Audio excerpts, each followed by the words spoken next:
உலக மக்கள் எல்லோருக்கும் வணக்கம். நான் உங்கள் ஜி கோபால் பேசுகிறேன்.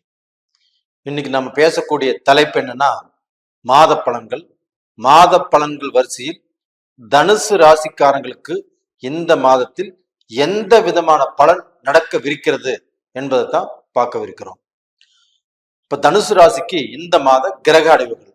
இப்போ மகரத்துல செவ்வாய் பகவான் உச்சம், சுக்கிர பகவான். கும்பத்தில் சூரிய பகவான், புதன் பகவான், சனி பகவான். மீனத்தில் ராகு பகவான், மேசத்தில் குரு பகவான், கன்னியில் கேது பகவான். இது இந்த மாத கிரக அடைவுகள். அப்ப இந்த மாத கிரக அடைவுகள் ஆகப்பட்டது தனுசு ராசிக்காரங்களுக்கு எப்படி இருக்கும் அப்படின்னா,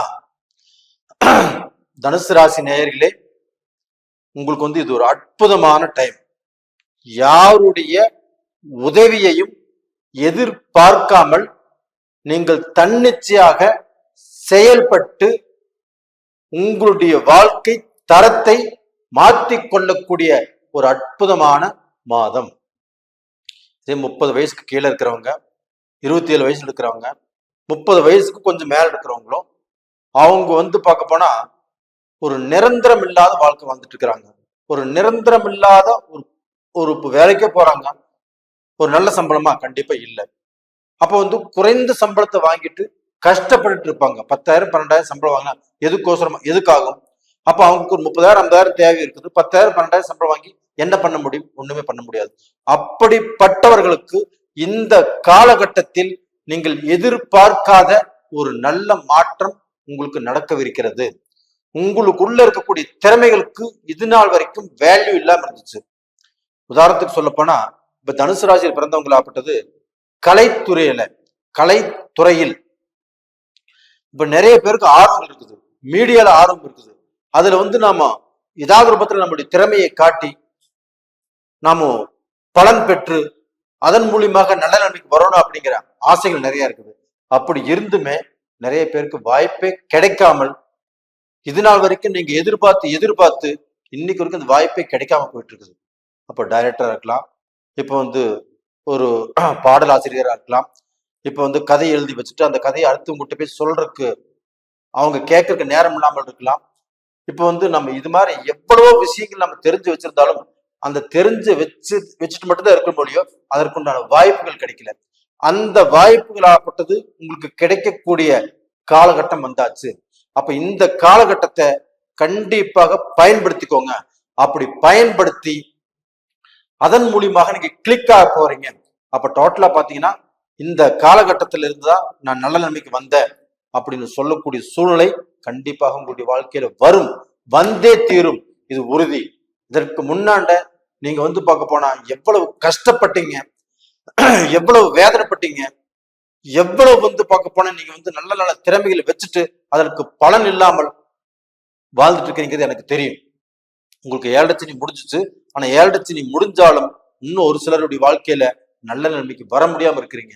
இதற்கு காரணமாகப்பட்ட என்னன்னா, உங்களுடைய ஜென்ம ஜாதகத்தில் நடக்கக்கூடிய தசா புத்திகள் உங்களுக்கு சாதகமா இருக்காதுன்னு நினைக்கிறேன்.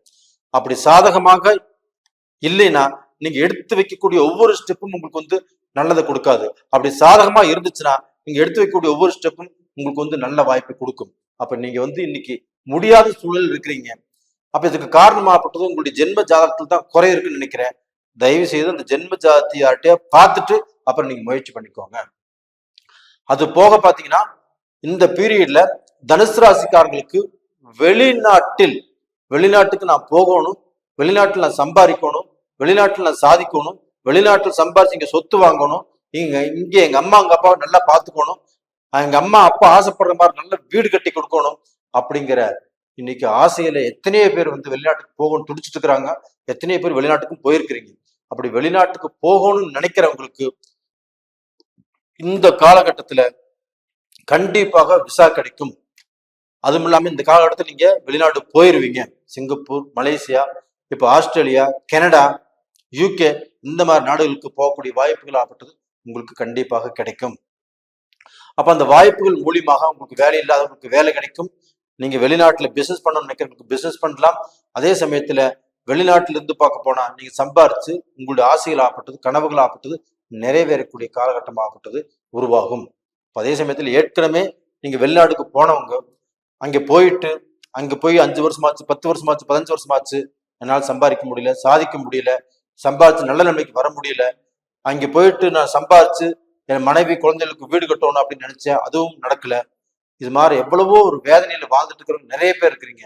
அவங்க எல்லாத்துக்குமே இந்த மாதத்திலிருந்து உங்களுடைய கஷ்டங்கள் விலகும். கண்டிப்பாக உங்களுக்கு லக்னத்துக்கு 2ஆம் இடத்தில் உங்களுக்கு 12ஆம் இடத்து அதிபதியும் உங்களுக்கு 5ஆம் இடத்து அதிபதியுமான செவ்வாய் பகவான் உச்ச நிலையில 2ஆம் இடத்துல இருக்கிறாங்க. உங்களுக்கு 11ஆம் இடத்து அதிபதி சுக்கர பகவானும் அந்த செவ்வாயோடு இணைஞ்சிருக்கிறாங்க. அப்ப 2ஆம் இடத்துல அது மட்டும் இல்லைங்க, அடுத்ததாகப்பட்டது உங்களுக்கு லக்னத்துக்கு 3ஆம் இடத்துல சனி பகவான் இருக்கிறாங்க. அந்த சனி பகவானோட செவ்வாயும் இந்த சுக்கிரனும் இணைய போறாங்க. இப்படி இணைவதனால கண்டிப்பாக உங்களுக்கு ஒரு நல்ல நேரம் வந்தாச்சு. அப்ப நீங்க நினைச்சதை சாதிக்கக்கூடிய அளவுக்கு வாய்ப்புகள் வந்தாச்சு. அப்ப நீங்க சாதிச்சு சம்பாரிச்சு ஒரு நல்ல பொசிஷனுக்கு உங்களுடைய தகுதி, தரம், அந்தஸ்து இதெல்லாமே மாறி நான் நல்லா இருக்கிறேன் அப்படின்னு சொல்லக்கூடிய கண்டிப்பாக அந்த காலகட்டமாகப்பட்டது வந்தே தீரும். அப்ப இந்த காலகட்டத்துல உங்களுக்கு கிடைக்கக்கூடிய வாய்ப்பை நீங்க பயன்படுத்திக்கோங்க. எதுவுமே அசால்ட்டா இருந்துடாதீங்க. அப்ப இந்த காலகட்டத்துல கிடைக்கக்கூடிய வாய்ப்பை பயன்படுத்தி அதன் மூலியமாக பலன் பெறுங்கள் அப்படின்னு நான் சொல்லிக்கிறேன். இது போக அந்த 3ஆம் இடத்தில் இருக்கக்கூடிய அந்த சனி பகவானுக்கும் கூட சூரியன் இணைஞ்சிருக்கிறாங்க. அப்ப அந்த சூரியன் ஆகப்பட்டது 9ஆம் இடத்து அதிபதி. அந்த 9ஆம் இடத்து அதிபதி ஆகப்பட்டது சனி பகவானோடு இணையும் போது கண்டிப்பாக அந்த சனி பகவான் ஆகப்பட்டது 3ஆம் இடத்துல ஆட்சியாக இருக்கும் போது அந்த சனி பகவானும் சூரியனும் இணைஞ்சு கண்டிப்பாக அந்த சனியும் சூரியனும் வெவ்வேறு இடத்துல இருந்து ஒருத்தர் பார்த்துக்க கூடாது. அதே சமயத்தில் சனி ஆட்சி பெற்ற இடத்தில் சூரியன் இருக்கலாம், சூரியன் ஆட்சி பெற்ற இடத்தில் சனி இருக்கலாம். இது நல்லா தெளிவா புரிஞ்சுக்கோங்க. அப்படி அவங்க இணைவதால் கண்டிப்பாக இந்த தனுசு ராசிக்காரங்களுக்கு நல்லது. தனுசு ராசிக்காரங்களுக்கு சூரிய பகவான் பாக்கியாதிபதி. அப்ப இந்த 3ஆம் இடத்து அதிபதி சனி பகவான் இவங்க இணைவது உங்களுக்கு யோகத்தை கொடுக்கும். அதே சமயத்துல பாதகாதிபதி ஆகிய சுக்கிர பகவானும் அந்த சனி பகவானும் அந்த புதன் பகவானும் ஒரு இடத்துல இணையறதுனால அந்த 3ஆம் இடத்துல அந்த இடத்தினுடைய அனுகிரகங்கள் ஆகப்பட்டது உங்களுக்கு யோகத்தை கொடுக்கும். அப்ப அந்த யோகம் வலுவானதாக இருக்கும். நீங்க எந்த ரூபத்திலையும் எதற்கும் கவலைப்பட வேண்டியதில்லை. அப்ப தனுசு ராசியில பிறந்த ஒவ்வொருத்தருடைய குடும்பத்துடைய வாழ்க்கையிலும் பாத்தீங்கன்னா அந்த குடும்பத்துல அவங்க நல்ல நிம்மதியா சாப்பிட்டு ரொம்ப நாள் ஆச்சு. அவங்க கனவு வாழ்க்கை, அப்ப அந்த கனவு பலிக்கலையே சொல்லி புருஷன் ஒரு பக்கம் வேதனை, மனைவி ஒரு பக்கம் வேதனை. அதே சமயத்துல மக்களுக்கும் தலையெடுத்து அவங்க சம்பாதிக்க முடியலையே, சாதிக்க முடியலையே, அவங்களுக்கு ஒரு நல்ல எதிர்காலம் வராதா அப்படின்னு பெத்தவங்களும் காத்துட்டு இருக்கிறீங்க. அது போக இந்த குடும்பத்தில் இருக்கக்கூடிய அந்த குழப்பங்கள் ஆகப்பட்டது தீரணும். இப்ப இருந்து தீர்ந்த மாதிரின்னு வச்சுக்கோங்க. அப்ப அந்த குடும்பத்தில் இருக்கக்கூடிய அந்த குழப்பங்கள் தீர்ந்து நீங்க சந்தோஷமாக வாழக்கூடிய நேர காலங்கள் வந்தாச்சு. அது போக உங்களுக்கு அடுத்தவங்கனால ஏதோ சப்போர்ட்டோ சகாயமோ ஒரு 3வது மனுஷனால உங்களுக்கு ஏதாவது ரூபத்துல சில வாய்ப்புகளோ உங்களை தேடி வரக்கூடிய வாய்ப்புகள் இருக்குது. அப்ப இது எல்லாத்தையுமே பயன்படுத்தி நீங்க நல்ல நிலைமைக்கு வந்துடுவீங்க. நேயர்களே, இந்த பதிவு கண்டிப்பா உங்களுக்கு பிடிச்சிருக்கும். பிடிச்சிருந்தா லைக் பண்ணுங்க, சப்ஸ்கிரைப் பண்ணுங்க, ஆல் அப்படிங்கிற பெல் பட்டனை பிரஸ் பண்ணிக்கோங்க. இது போக உங்களுடைய ஜென்ம ஜாதகத்துல நீங்க பார்த்துக்கோன்னு நினைச்சா கீழே 2 போன் நம்பர் கொடுத்துருக்குறோம். அந்த போன் நம்பரை கான்டாக்ட் பண்ணுங்க, வாட்ஸ்அப் பண்ணுங்க. உங்களிடமிருந்து விடைபெறுவது உங்களின் ஜி கோபால். நன்றி, வணக்கம்.